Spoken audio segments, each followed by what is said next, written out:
Well, it's a house. Okay, a lot of assembly required.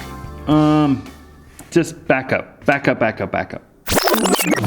So here's the thing. 3 years ago, a long time ago, way back before there was an internet, we wanted to build a house. And so we bought this land. Well, the thing is, we didn't just want to build a house, we wanted to build a timber frame house. And we wanted to build it from trees that we cut down. I know, super romantic. And we wanted to mill the logs ourselves. No small goal, right? No, we've never done any of this before. Do we look like timber framers? So we did just that. We bought some land. And we had trees on the land, and so we started falling trees.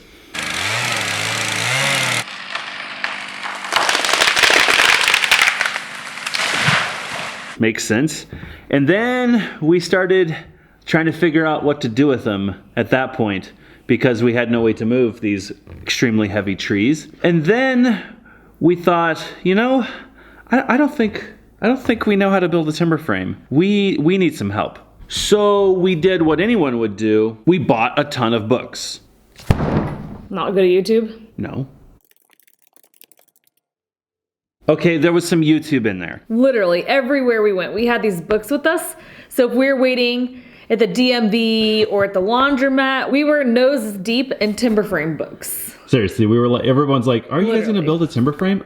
Yeah, look how many books we have. Plus you look smart when you're walking around reading this. Like everyone knows you're gonna build a timber frame. Oh, watch out, I've got a book from Amazon. In these books, we learned a lot about the history of timber frames and kind of why it's a little bit of a lost art. We learned all about the timber frame joinery. We learned about wood species, how to make the frame come together. We learned about timber frame design. We learned about house design. And in theory, we saw how a timber frame could come together. We learned a lot about the tools and the vernacular and kind of the theories and the techniques and things. The problem is we were basically like walking, talking, college professor, academic timber framers who've never built a timber frame before. I was really eager to get going on all this, but Jesse said, hold up a minute. We have to build a sample smaller timber frame first to prove to ourselves that we can do this. We don't have a dog, and we couldn't really build a bugaboo house, but we did have a bunch of batteries. So we're like, perfect. Let's cut our teeth on a battery box.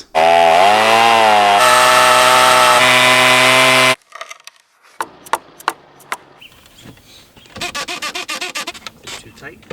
Looks pretty tight to me.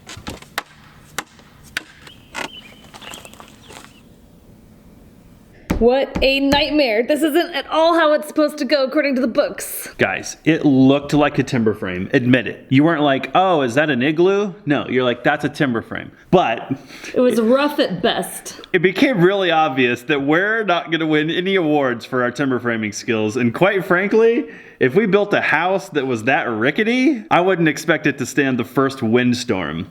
So then we're like, okay, we've got the books.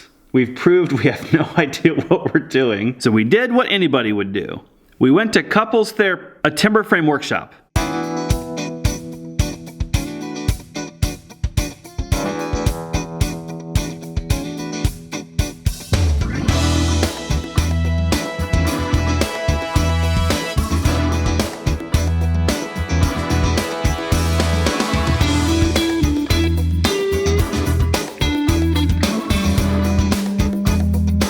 Ready on 3, 2, 3.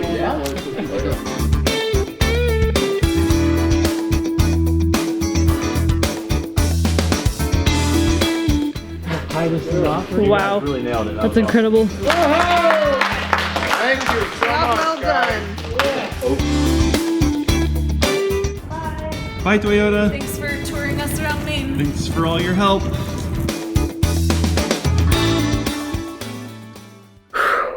All right.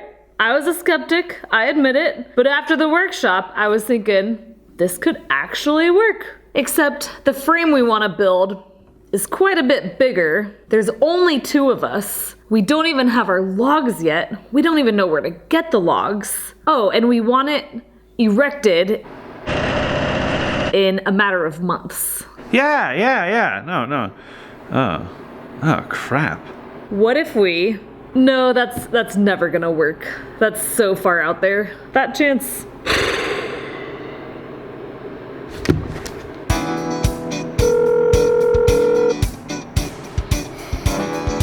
Hey, Shelter Institute. So here's the thing, like, we really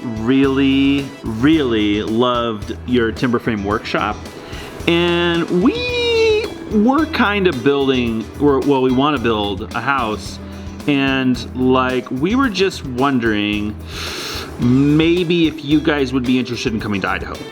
Well, welcome to Shelter Institute, Idaho branch.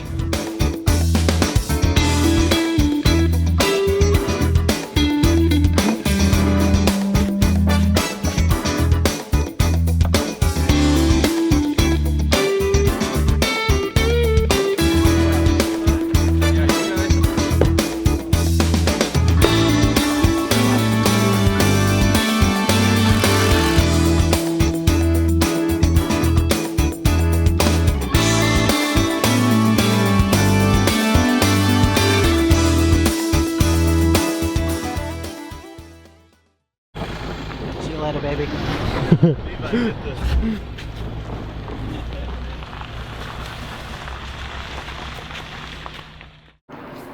Wow, that was pure magic. We were able to get all the logs, and together we milled them in 3 weeks.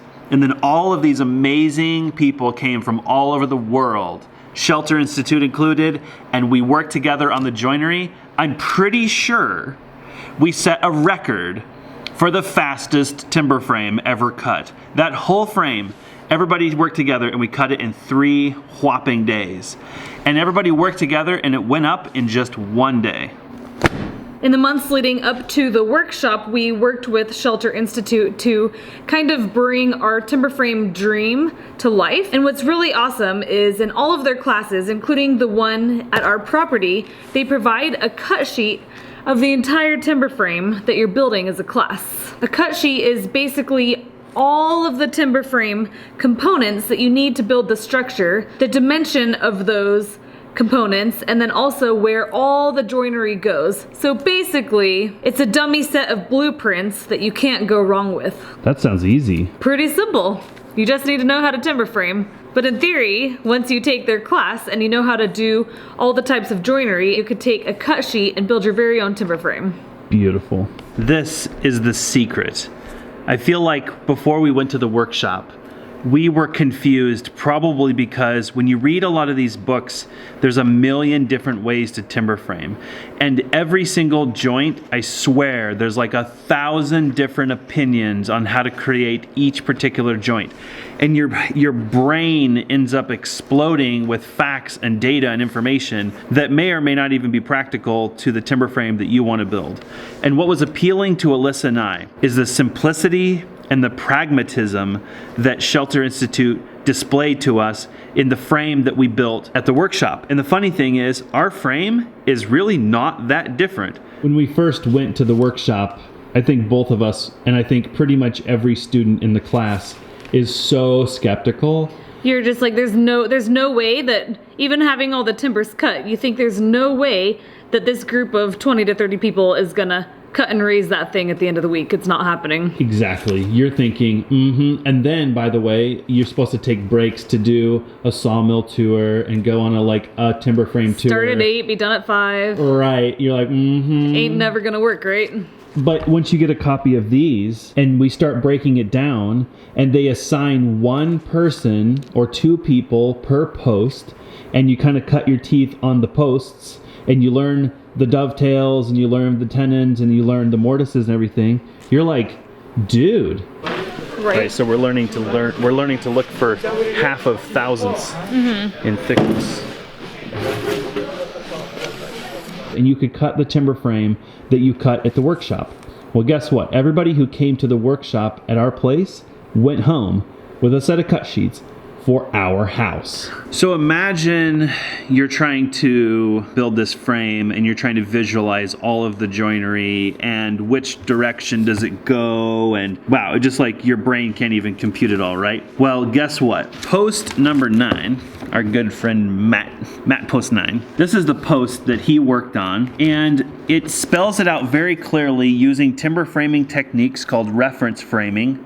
And it helps you to locate the joists in a way that when you put the frame together, it fits so beautifully. It's incredible.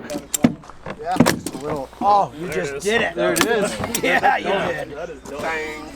Boom, boom. You're shown the east, south, west, and north views of a particular item so that you can make sure to get the orientation correct. And of course, everything is shown in 3D with notes about widths and depth and everything. This is true of every single component on our frame.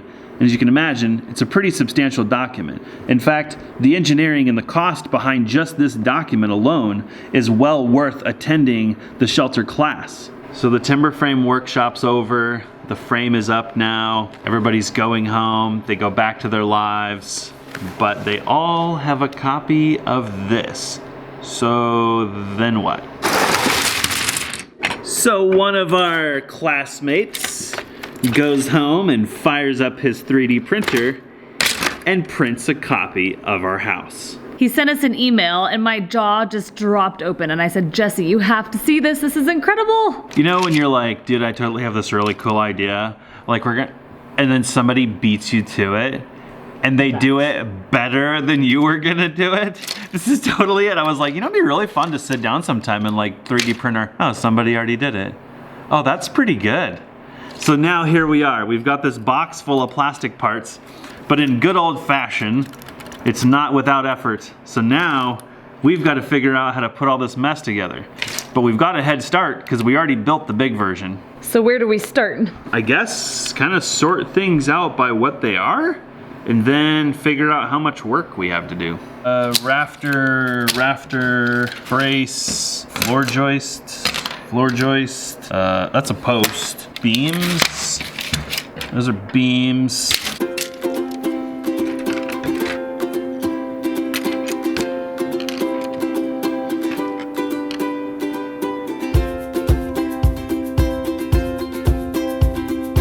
Well, it looks like everything is here except we've got just like kind of a weird issue. It looks like either from heat or something, some of these pieces are warped, which is not gonna cut it. So I think we're gonna have to do something creative.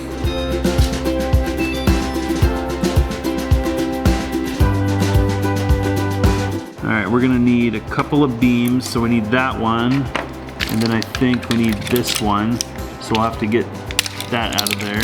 And then we're gonna need a couple of posts. I think we're gonna have to take our time figuring out which posts are which, and then we're gonna need a few braces.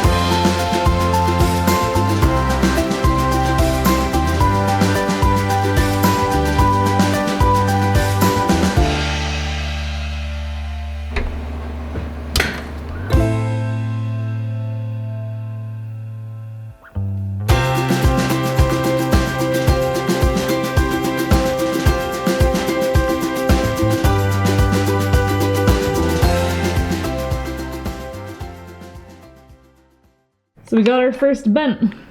Woohoo. Check it out. That looks so cool. Yeah, can you see the scarf joint? It's probably one of my favorite timber framing joints ever. It's definitely a lot of work. I mean, don't be fooled. The 3D printing was a lot of work, but I think something that we learned from timber framing that is so true in small stuff is that timber framing is actually really hard on small things. The joinery, the intricacy. Like when we made our battery box, you're trying to chisel on this thing that's falling over Well, all the time. I think our little timbers were like 3 inches They're by 3 3 by inches. 3. So then we had a mortise in the middle that was an inch, and we were working with dry wood and bad chisels, so it was really hard. It was like easy to cut off too much of the tenon. Yeah, it's just hard. It's hard because you have to clamp it. Where the timber frame is, let's say it's an 8 by 12. It's 26 feet long. The thing weighs like 1,800 pounds or something. I don't know, some absurdly high number. And you can chisel on that as hard as you want. It's not gonna move. And so it's actually easy because you can use body weight more than you use like your hands and fingers. Of course, you can get hurt way worse with a chisel than you can with one of these. But I think the message is that doing this is actually harder than timber framing, I would say. I mean, there's less labor, but the delicacy or like the details harder to achieve. So the bent, for those who are not timber framing savvy, is kind of the foundation of timber framing. Timber framing really comes down to having bents like this and then putting them in series and then connecting them with something like floor joists and top plates. So our timber frame is really just a few of these. They're a little unique put together that creates the entire house. We've got one, so I think we should get them all together and then we should talk about raising.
No go. Progress. Just the good news is this process took like 15 people and huge mallets, like bigger mallets than you've ever seen, and ratchet straps, Right. and pulleys, and a couple of come-alongs. And here we are on a Saturday So- night. So we're on the doing kitchen okay table. if I'm using my little, yeah.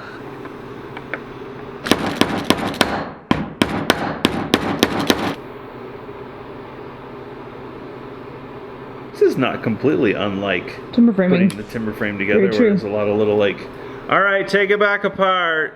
It's like, we just got it together. And then there's hours of Shave pounding. a 64th of an inch off. Yeah, yeah, exactly. And then there's like all these amazing wedges that come out of nowhere and everything's wedged back apart. Although the frame did go together pretty fast. Wow, look at that. That is Done. just so pretty. Wow. Awesome. Whoa, that's so cool. Boy, it's gonna be the best class ever. No other class has done it this way.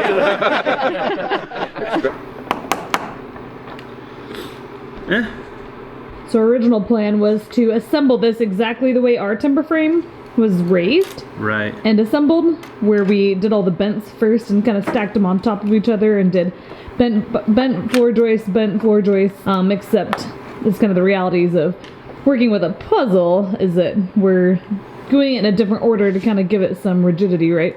Yeah, we're just having difficulty with some of the, for some reason, some of the components are warped, not all of them, and it's like all the same components. So trying to figure out if we could even get them together, and I don't want to, and I guess I can't take them back apart. It's not that I don't want to, I just can't like get them back apart. This is definitely a one-time use puzzle.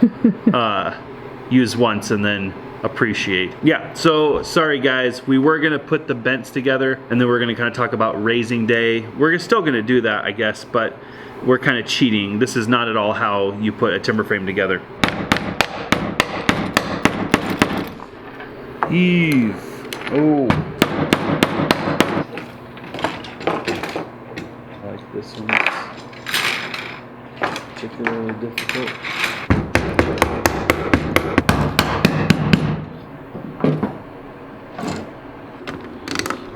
It's right there. I don't know what this one's doing. It's got all kinds of personality. Where It's are we gonna display this in our home? You know, I had this dream that we would take it apart Oh. and like it would be a puzzle for like, you know, dinner and stuff. It'd be fun to have just, I don't know. But it's not coming apart. Kind of like our timber frame. If you try to take our timber frame apart, you're gonna have to use a chainsaw. I think in my mind it'd be great to display this like in our living room on a bookshelf or something, or somewhere. I think on the coffee table, something like that. It's just like more of a conversation piece. I know, put it next to the wood block with all the people. But if it's not kid friendly, it should not go on the coffee table. True. It's not fragile. I don't think it's fragile so much. The base really helps with rigidity, doesn't it? Yeah, things are starting to square up nicely. Good call on the base. So now we need to put this on some sort of like ICF basement. Right. Wouldn't that be cool to have like a full-blown replica of our house? You know, it'd be really sweet just to buy a Yeti cooler and sit it on top of that and be done. Cut some holes for garage doors. doors. Outside. Nice. It's looking pretty good. That's awesome. This is gonna test you. Yeah, that one's off by a lot. Okay. Okay, watch your fingers. This trust building. Oh. I don't know if she's gonna go. I don't think it's gonna go. It's gonna go. Just keep. Yes, yes, yes, yes. Oh, baby. Go Thomas. Go kind of timing it. What do you think? Should I keep holding it Oh, yeah. together? Yeah. Oh, it's starting to get bad. It's starting to fall apart. Is this what happened when it broke? Yeah, this one broke over here because it couldn't, it was just like all jacked up. This one's getting all twisty to fit. Yep, it broke. It broke. So I think that scarf was never gonna fit because that scarf broke too. But these scarves didn't. So.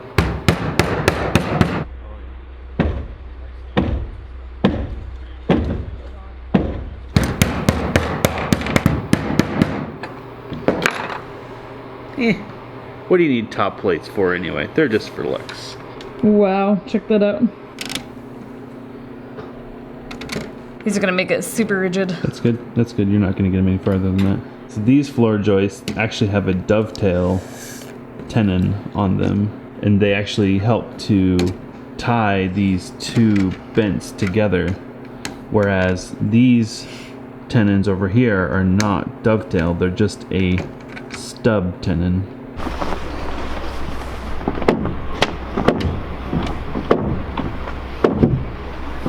Not being friendly, huh? That's better. It's pretty good. Whoa, is that one like too long? It is longer. Is it? Just a Yeah, hair? it's quite a bit longer. Okay, that'll work. It's pretty strong. Yeah, just park your car on it. It's too long.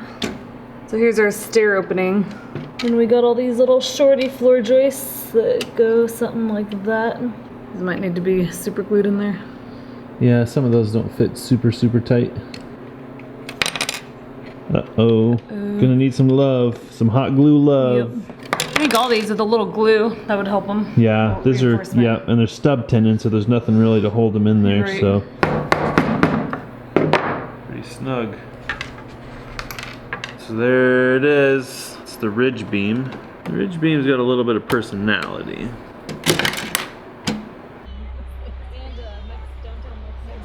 Okay, it's got a lot of personality.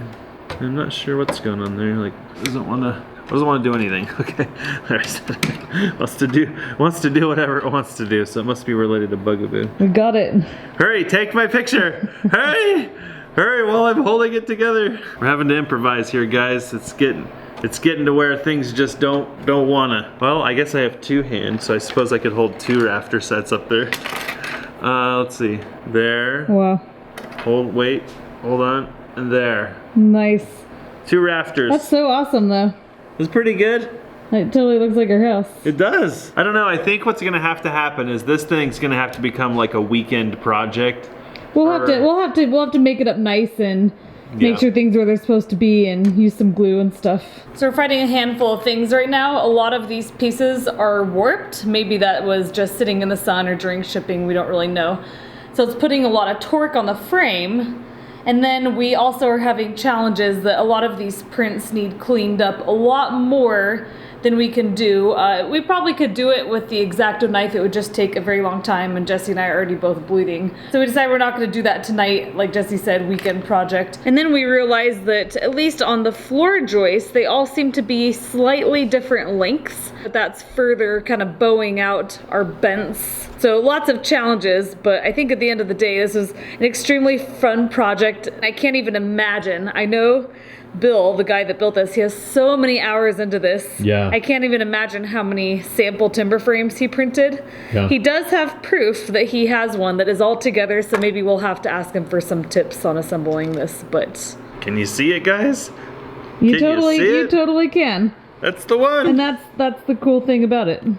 Yeah, I wanted to have a lot more fun with this. I think what we did was we didn't give ourselves enough time. And then I think we also kind of hurt ourselves by having this around the house for a while, because I think that this filament or whatever they make this out of is kind of like moisture sensitive and it's kind of heat sensitive. And so we might have kind of like not taken the best care of this thing, not realizing we had to or something. But I think something that I want to share is I feel there's huge value in being able to like physically see your house before you start building. I think I was going to share earlier that Jesse and I intended on doing this with wooden dowels. We just never got around to it. But I feel like, especially if you're newer to timber framing, having something like this really helps you see the different components, how it goes together. And I know Shelter Institute in their design build class, it's a 2-week class, kind of start to finish of building a house. They do this out of cardboard. You can take the house maybe you think you want to build, or just build lots of little cardboard houses and see how they look spatially, see how the light moves through the house. And Jesse and I actually paid for 3D renderings of our house so we can kind of visualize the interior. And some people aren't visual people, but maybe your spouse is a visual person. Yeah. And things like this are really, really helpful. So thanks again, Bill. I think on behalf of everyone that took the timber frame class, I think everyone would be really excited to see this. Putting this together has been kind of a walk down memory lane for us. We got to kind of chuckle about the different posts and the different people who are part of our timber frame. And I think that if you have an interest in timber framing at all, even if it's a side interest and you never plan on building one, we highly recommend the Post and Beam class from Shelter Institute. We'll link to their website so you can find that and kind of see if it's something that's a good fit for you. Even if you just want to take a vacation and kind of go somewhere new and come home with a construction skill, and probably more importantly, the really good memories that'll come from that class, do it. It's not just about building a house. There's a wonderful family, and it's an experience. 1, 2, 3. Da, da, da, da, If you can, ask about staying in a timber frame as part of your lodging when you go to the class. It's like triple, double, extra special. And like we said earlier, you're gonna come home with a set of cut sheets, so if you wanted to, you could 3D print the frame. Who else is putting on their headlamp at midnight to go outside to get a fake wedding bush to put on a 3D timber frame house? Going in. Where's Mojo? That one right there? That's the one? We'll just get the tip. Just the tip, okay. Perfect. And we're not gonna glue it or attach it, we're just gonna hold it there. You're supposed to leave it on there for like a long time, right? Oh no, I don't know. To pay tribute to the trees that gave you the frame. So do we need like a plastic wedding I bush? know, something like, where does plastic originate from?